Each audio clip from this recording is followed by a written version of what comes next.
Saudi में औरतें फिटकरी और गुलाब जल का प्रयोग अपनी पत्नी के घर आने से पहले क्यों करती हैं?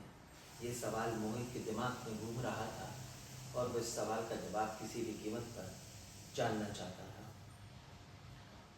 वो कहता है ठीक है, और मालकिन मोहित से कहती है कि अपने मालिक को इस बारे में कुछ मत बताना। नौकर था, क्या कर सकता था? मालिकिन की बात मानना उसका फर्ज था। मोहित भारतीय निवासी होता है और जिस मालकिन की वो गाड़ी चलाता है, उस मालकिन का पति दूसरे मुल्क में रहा करता था। मोहित को मालकिन से एक तरफा मन ही मन प्यार भी हो जाता है। नमस्कार, आदाब, सत श्री अकाल। आप देख रहे हैं प्रदीप स्टोरी और एक नई कहानी के साथ आज रात को 8 बजे आपका स्वागत है। कहानी में बने रहिए, बहुत ही एक रोचक किस्सा है जो आपको पूरा सुनना चाहिए। हिंदुस्तानी मोहित और सऊदी अरब की मालकिन की कहानी, जिसे सुनकर आपको मजा आ जाएगा। मोहित देवास मध्य प्रदेश का रहने वाला था। परिवार में माता पिता, पत्नी और 2 बच्चे होते हैं। कुछ समय बाद माता की मृत्यु हो जाती है और पिता, मोहित, पत्नी और बच्चे ही बचते हैं। मोहित एक परफेक्ट वाहन चलाने वाला था, एक ड्राइवर था जो बहुत ही अच्छी गाड़ी चलाया करता था और अपने काम में निपुण था। कुछ समय बाद मोहित के पिता की भी मृत्यु हो जाती है और सऊदी में उसका एक दोस्त रहा करता था। वो उससे संपर्क करता है और मदद मांगता है। दोस्त यकीन दिलाता है कि मैं तुम्हारी मदद करूँगा, थोड़ा सा मुझे समय दो, मैं तुम्हारे लिए काम ढूंढता हूँ। मोहित का इंतज़ार जल्दी ही खत्म हो जाता है और दोस्त बोलता है कि यहाँ सऊदी में एक महिला है, उसे एक ड्राइवर की आवश्यकता है और पति उसका दूसरे मुल्क में रहता है, और तुम जल्दी से पासपोर्ट और वीज़ा का इंतज़ाम कर लो और यहाँ सऊदी आ जाओ, मैं तुम्हारी नौकरी लगवा दूँगा। मोहित का इंतज़ार जल्दी खत्म हो जाता है। वो पासपोर्ट और वीज़ा का इंतज़ाम करता है और अपनी माँ बहन से मिलकर अपने दिल में अपने परिवार के सपने पूरे करने की ख्वाहिश लेकर सऊदी अपने दोस्त के पास पहुँच जाता है।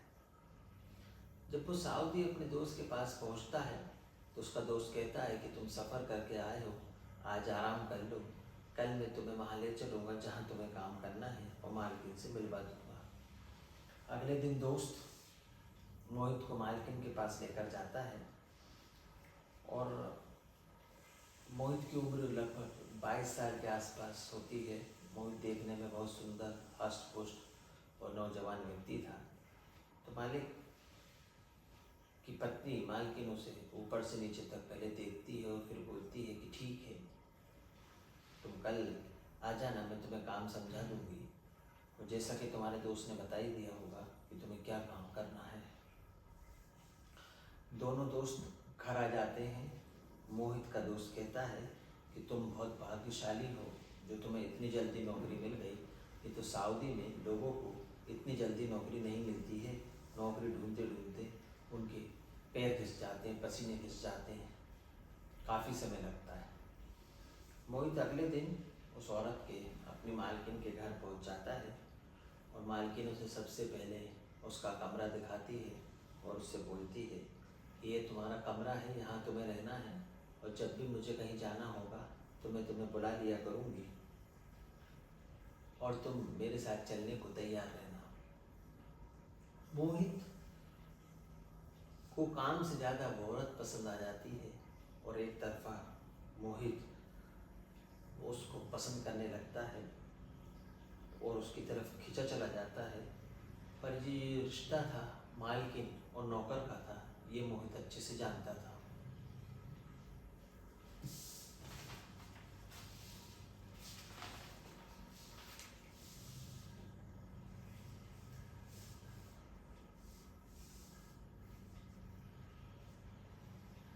अब जब भी वो मालकिन को कहीं ले जाता तो उसे कांच में, मालकिन पीछे बैठी होती तो कांच में उसे देखता और मालकिन का हर काम वो किया करता था।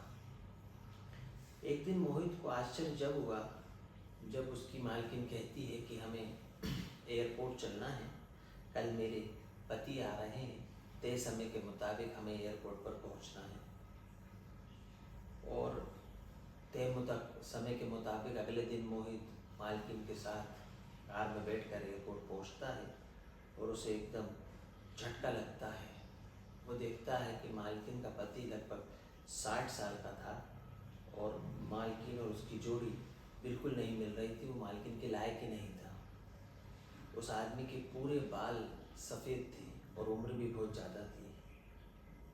तो वो सोचता है कि शायद मालकिन ने किसी दबाव में या किसी समझौते में शादी की होगी, पर वो सोचता है कि मुझे क्या करना, मुझे तो अपने काम से काम है।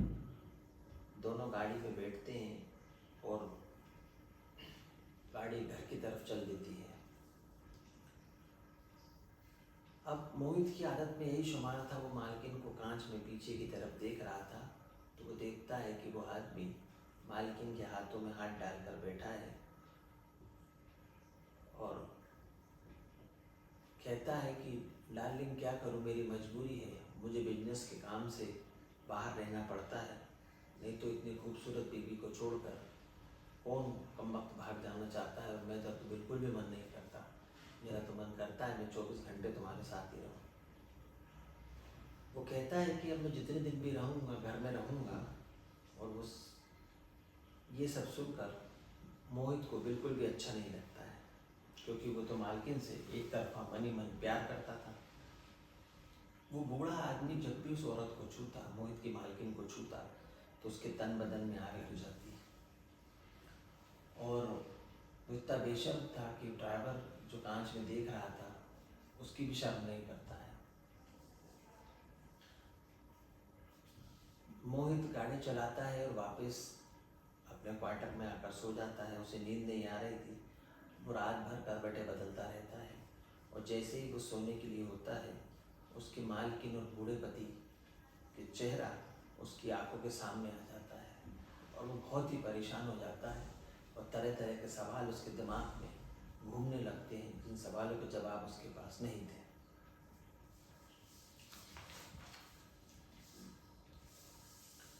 अब वो बार बार यही सोचता है कि ऐसी क्या मजबूरी रही होगी जो इतनी खूबसूरत औरत ने 60 साल के आदमी से शादी करनी पड़ी।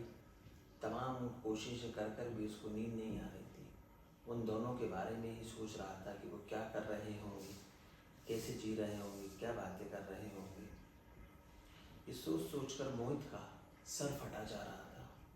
वो बर्दाश्त नहीं कर पा रहा था कि इतने बूढ़े और इसके बाल सफ़ेद हैं, उसे इतनी खूबसूरत औरत मिल गई है। और ये सवालों के सवाल सोचते सोचते उधेड़ बुन में उसकी सुबह हो जाती है। सुबह वो घर पहुंचता है और मालकिन से कहता है कि कहीं चलना है, तो वो कहती हैं कि नहीं, अभी कहीं नहीं जाना, जब कहीं चलना होगा तो हम बता देंगे, अभी मालिक आए, दिन भर ही मुझे घर पर रहना है। पर उस औरत को आदमी छोड़ता नहीं है और उसे कस कर पकड़ कर अपने पास बिठा लेता है और बोलता है, डार्लिंग कि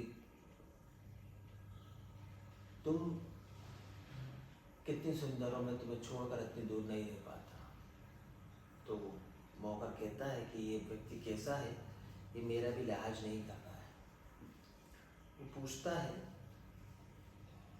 कि मैडम, मैं पूछने आया हूँ कि कहीं जाना तो नहीं है। तो आदमी कहता है कि नहीं, तुम्हारी मैडम को कहीं नहीं जाना, अब वो पूरे साथ मेरे साथ ही रहेंगी और जब कभी जाना होगा तो हम तुम्हें बुला लेंगे। तुम जाओ और अपने कमरे में आराम करो। मोहित सोचता है कि गुस्सा तो ऐसी आती है कि इस बूढ़े व्यक्ति का खून कर दूं। फिर उसे याद आता है कि हम सऊदी अरब में हैं और यहाँ खून का बदला खून है। अगर मैंने किसी का खून कर दिया तो मेरे को भी मौत की सज़ा मिलेगी और वो डर जाता है। वो यही सोचकर वो अपने कमरे में वापस जाकर सो जाता है।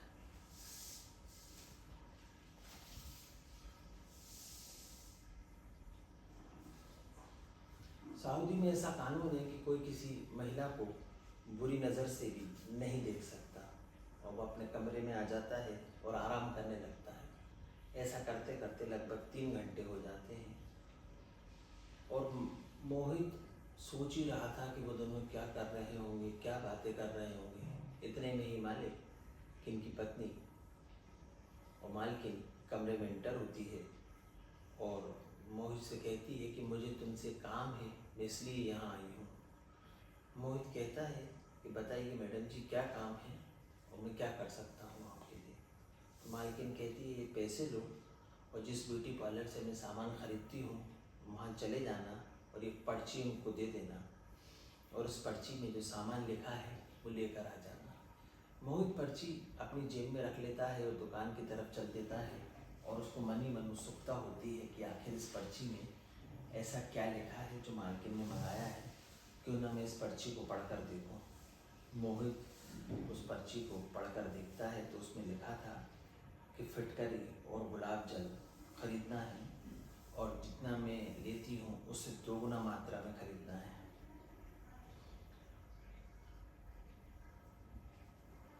मोहित दुकान पर जाता है, दुकानदार को पर्ची देता है, दुकानदार से कहता है कि मैडम ने दोगुना सामान क्यों मंगाया। तो दुकानदार कहता है कि क्या मैडम के पति आ गए हैं।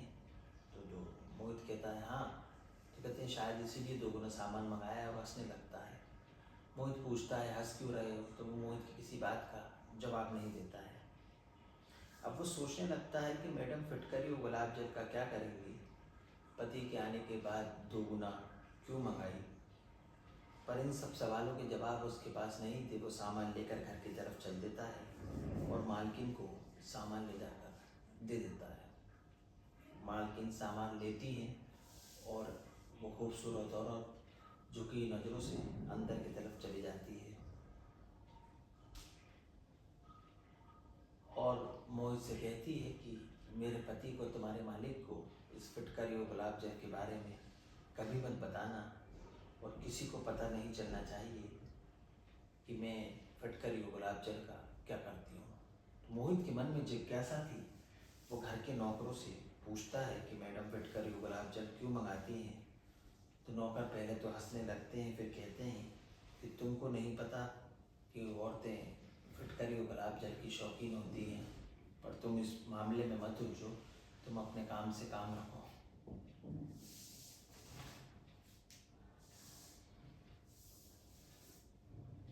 मैं और हैरान हो गया था कि औरतें फिटकरी गुलाब जल की शौकीन होती हैं, अच्छी बात है, पर मुझे मेरे सवालों का जवाब अभी तक नहीं मिला था। तो फिटकरी और गुलाब जल कहाँ लगाती हैं, कैसे लगाती हैं और क्यों लगाती हैं और उसके लगाने से क्या होता है, ये सारे सवालों के जवाब मेरे दिमाग में अभी भी घूम रहे थे। फिर मैंने सोचा कि शायद इस सवाल का जवाब दुकानदार के पास होगा। मैं वहाँ पहुँचा और मोहित को देखकर, मुझे देखकर दुकानदार फिर से मुस्कुराने लगा। वो कहता है कि मैडम का फिटकरी गुलाब जल ख़त्म हो गया होगा, तुम उसे लेने वापस आ गए हो। मोहित कहता है मुझे इस सवाल का जवाब चाहिए कि मैडम क्या करती हैं। दुकानदार कहता है तुम परदेसी हो, ये सब के चक्कर में मत पड़ो। गुलाब और फिटकरी की खपत सबसे ज़्यादा हमारे देश में होती है। तुम गाड़ी चलाने आए हो, गाड़ी चलाओ और अपने काम से काम रखो। और दुकानदार मोहित से कहकर उसे चलता कर देता है।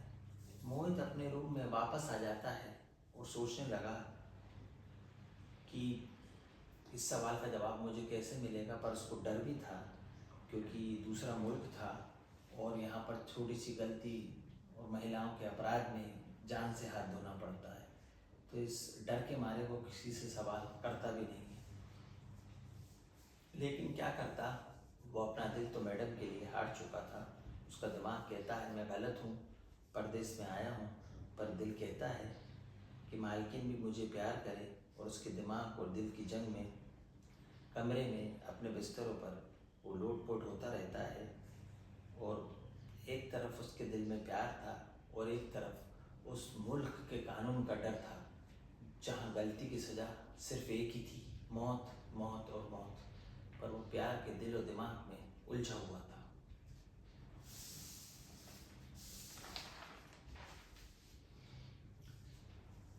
लेकिन अगले दिन मालकिन मोहित को बुलाती है और कहती है कि मोहित, मेरे पति कल वापस जा रहे हैं, उन्हें एयरपोर्ट पर समय पर छोड़ना है तुम अगले दिन तैयार रहना।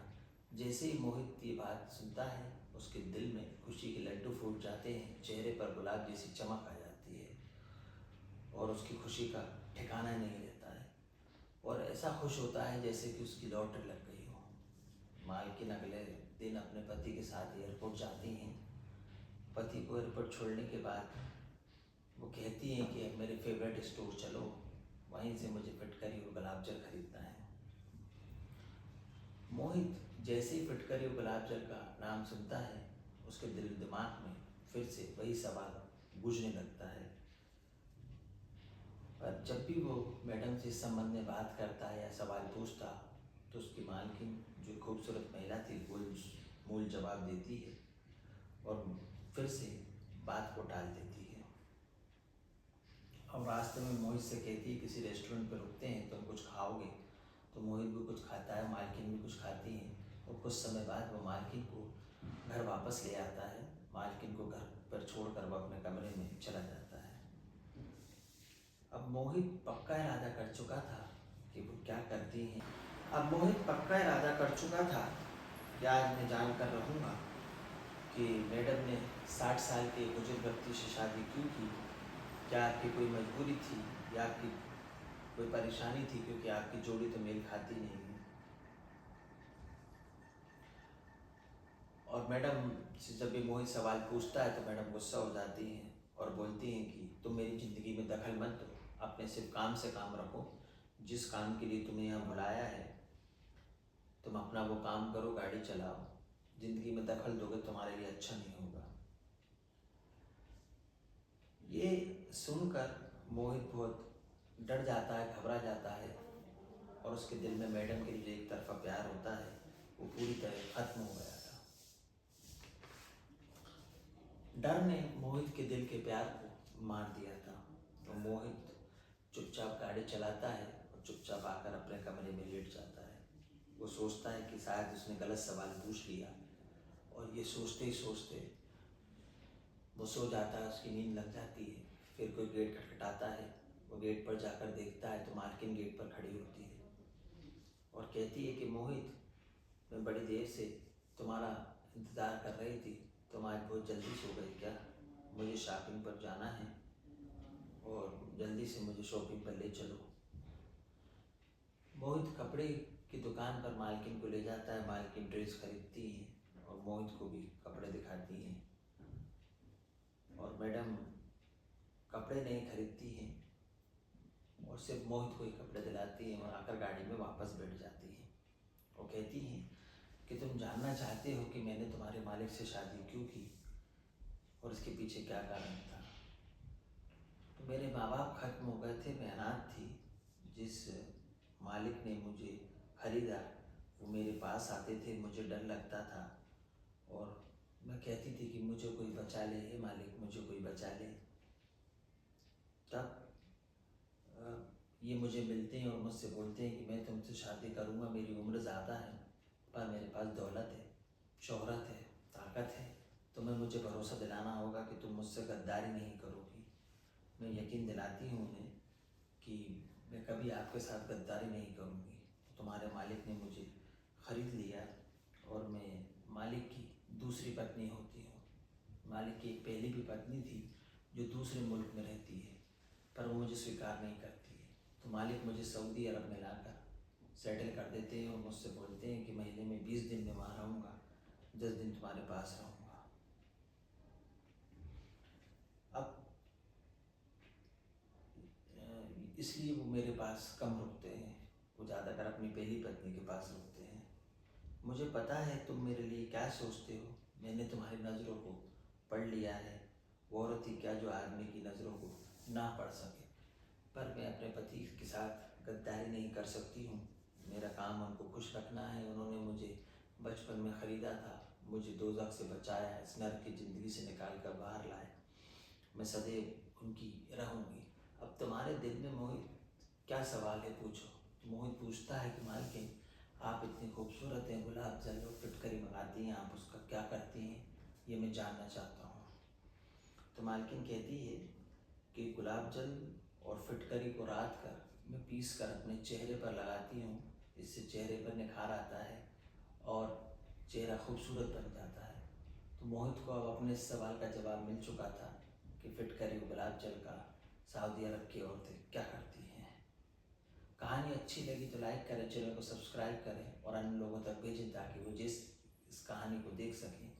अगली ऐसी कहानी में रात को 8 बजे फिर मुलाकात होगी। जब तक के लिए नमस्कार। जय हिंद, जय भारत।